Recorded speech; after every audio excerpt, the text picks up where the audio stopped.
Fala galera, tudo bom com vocês? Vamos dar sequência aí no estudo da formação dos contratos e agora nós vamos ver a aceitação da proposta de contratar.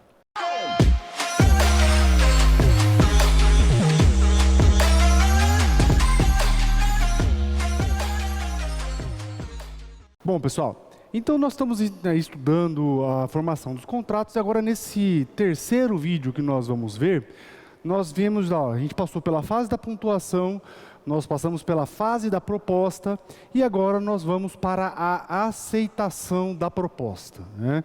O que é a aceitação, pessoal?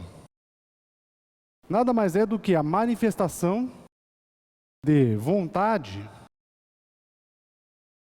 onde nós vamos ter a concordância com a proposta. E uma vez feito isso, pessoal, nós vamos ter então a formação do contrato. Então, pessoal, nada mais é do que aquela manifestação de vontade onde a pessoa vai aquecer, concordar, anuir com a proposta que lhe foi ofertada. E aí, feito isso, formação do contrato. Certo, pessoal? E aí, aqui então, nós vamos ter a figura do oblato, ou aceitante, como nós vimos na aula passada. Só que em relação a isso, pessoal, alguns detalhes nós devemos observar. Veja, pessoal, que por ser manifestação de vontade, essa manifestação de vontade deve ser isenta de vícios. Deve ser isenta de vícios, ou seja, não deve ter defeitos do negócio jurídico.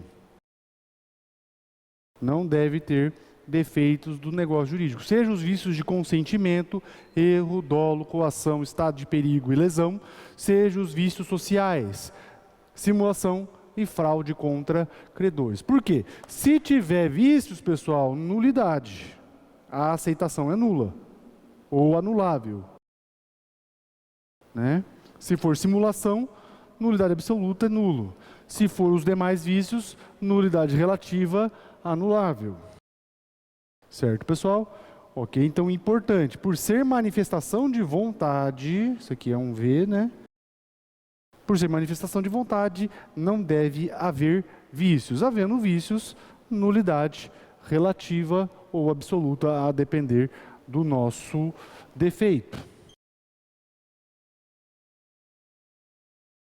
Vejam, pessoal, que dentro dessa ideia da aceitação, né, da aceitação como manifestação de vontade no sentido de atender, de concordar com a proposta e formar o contrato, nós temos alguns detalhes que devem ser observados. Primeiro detalhe, resposta tardia, pessoal.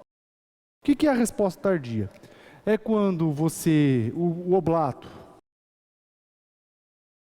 manda a resposta, envia a resposta, mas, por algum motivo, ela demora muito para chegar. Isso é resposta tardia. E aí entra, pessoal, a ideia do artigo 432. Não, minto, 430. A ideia do artigo 430, pessoal, se a aceitação por circunstância imprevista chegar tarde ao conhecimento do proponente, este comunicá-lo-á imediatamente ao aceitante, sob pena de responder por perdas e danos. Então veja, pessoal, o oblato envia a resposta, mas por algum motivo imprevisto ela demora para chegar. Por exemplo, greve dos Correios. Né? Nessa situação, pessoal, vamos para o artigo 430. E o que o artigo 430 fala para nós? o proponente deve comunicar que, em razão do tempo, a proposta perdeu a validade. Por exemplo, pessoal, numa situação normal, a resposta deveria chegar em 5 dias. Ela demorou 30 dias para chegar. Numa situação dessa, pessoal, a depender aí do caso concreto, a proposta perde até o interesse para o proponente, né? O próprio proponente já não tem mais interesse nessa proposta. E aí ele vai ser obrigado, né? Se não, ele não deu causa ao atraso, ele não pode ser obrigado. Só que, pessoal, se ele não fizer isso, se não fizer isso, responsabilidade civil, né? Indenização. Como assim? Por que vai ter que indenizar, professor? Simples, perda da expectativa, ou quebra da expectativa. Vejam, o proponente mandou a proposta, o oblato recebeu e aceitou. E para ele estava tudo certo, para ele o contrato estava formado. E aí ele ficou esperando. Às vezes deixou de contratar ou de fazer alguma outra coisa com aquilo que ele tinha separado para fazer.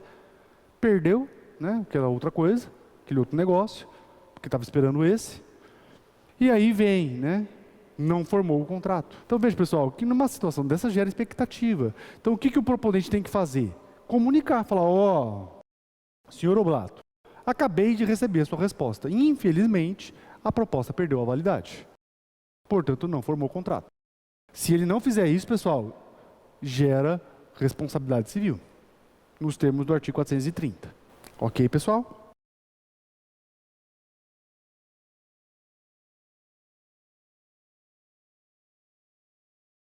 Outra situação que nós podemos ter, pessoal, é uma resposta fora do prazo ou uma resposta que traga aí situações que não estão contempladas na proposta, ou seja, fora dos termos da proposta.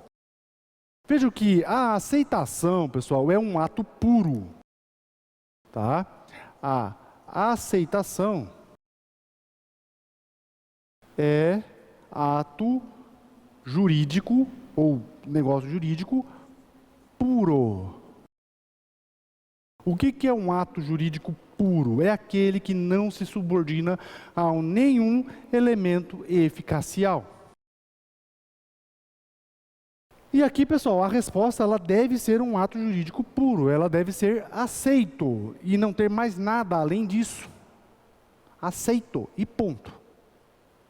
Dentro do prazo, aceitou, formou contrato. Fora do prazo, não formou. E aí, pessoal, vem aquela situação. Tá, professor, e se eu aceitar fora do prazo? E o proponente quiser? Ah, professor, eu até aceito, mas eu quero que parcele em 3 vezes e não pago à vista. Veja, pessoal, que a partir do momento que você aceita fora do prazo, ou adiciona, modifica ou exclui alguma coisa da proposta, pessoal, você, na verdade, não está fazendo aceitação. Você está fazendo uma contraproposta.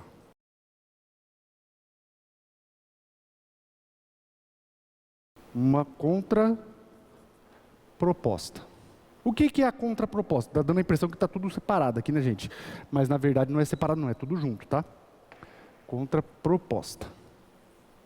Pronto, agora ficou melhor.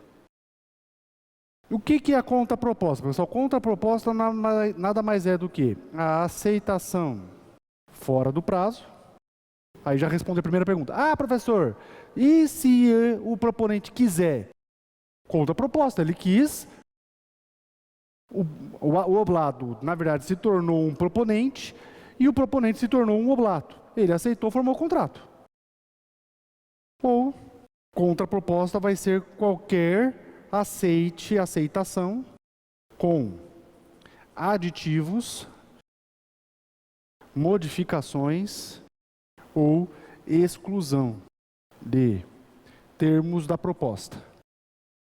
Então você responde e coloca lá, aceito, mas quero parcelar em 3 vezes. É aceitação? Não, é contraproposta. E aí o proponente falou, beleza, ok, vamos fechar. Quem na verdade aceitou não foi o oblato, foi o proponente, por causa da contraproposta. Certo, pessoal? Outra situação que a gente tem que analisar aqui, pessoal, são as espécies de aceitação. A aceitação ela pode ser expressa, que é a regra. A regra, pessoal, é que a aceitação ela deve ser expressa. E aceitação tácita. Como assim, professor? Aceitação tácita? Sim. Então, aqui na expressa, pessoal, o oblato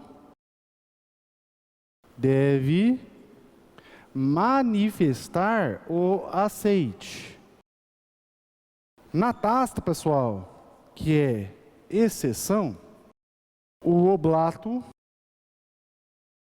deve manifestar a recusa. Se ele não se recusar, significa que ele aceitou. Isso aqui é exceção, pessoal. É exceção e está lá no artigo 432 do Código. Se o negócio for daqueles em que não seja costume a aceitação expressa ou o proponente já tiver dispensado, reputar-se-á concluído o contrato não chegando a tempo a recusa. Então vejam lá, pessoal, o artigo 432, tá? Nós vamos ter aí 2 situações: costume e dispensa do aceite expresso na proposta. Logicamente, pessoal, que isso aqui não se aplica no Código de Defesa do Consumidor, tá? O CDC sempre impõe aceitação expressa. Raramente, pessoal, vai se ter aceitação tácita dentro do CDC, a não ser que não haja prejuízo nenhum para o consumidor, pelo contrário, benefício. A gente já teve muito problema com isso, pessoal, em relação à assinatura de revistas de jornal. O que acontecia, pessoal? Você assinava a revista por 6 meses ou 1 ano. E aí o que acontecia? A revista mandava um comunicado para você: sua assinatura está vencendo, se você não recusar, ela será automaticamente renovada. Isso fere direito consumidor. Isso fere direito consumidor. Porque aí depois, pessoal, para você cancelar essa revista, essa assinatura, era uma dificuldade extrema. Tanto que hoje não pode mais. Né? Hoje, pessoal, não existe, na nossa prática do direito civil puro, a gente não consegue visualizar uma situação clara onde nós temos aceitação tácita, que não fira direito consumidor. Mas há ainda, pessoal, algumas situações que a gente pode mencionar na prática. Tá? Uma situação que eu gosto bastante de exemplificar, pessoal, é a questão da renovação do crédito no limite da sua conta corrente. Anualmente, pessoal, o banco manda para você a proposta de renovação, ou pelo menos deveria mandar, a proposta de renovação do seu cheque especial. E se você não manifesta recusa, o seu cheque especial automaticamente está renovado. E veja, pessoal, alguém aqui que está nos ouvindo, que está nos assistindo, já foi lá no banco renovar ali o seu cheque especial? Eu, particularmente, nunca fui. Tenho conta corrente desde os 18 anos, nunca fui no banco renovar o meu limite de cheque especial. Aceitação tácita. É um exemplo. Esse daí, pessoal, mesmo que a gente considere que banco é relação de consumo, mas por que ninguém questiona, pessoal? Porque isso aí beneficia o consumidor. Pensa, o consumidor na correria do dia a dia recebe a proposta de renovação do cheque especial, esquece, não vai lá renovar, não assina, não vai lá, não fala que aceita nada. Vai lá, passou, acabou o cheque especial e cai um cheque na conta dele. E não tem limite. E o cheque volta. Olha o prejuízo para o consumidor. Então veja, pessoal, que numa situação dessa, a gente até visualiza essa situação como uma proposta com aceitação tácita. Até porque, se não for assim, pessoal, no dia a dia pode gerar uma série de problemas para o próprio consumidor.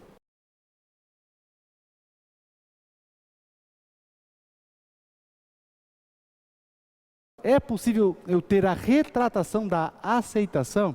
Nós temos a resposta disso lá no artigo 433 do Código. E o que fala o artigo 433 do Código?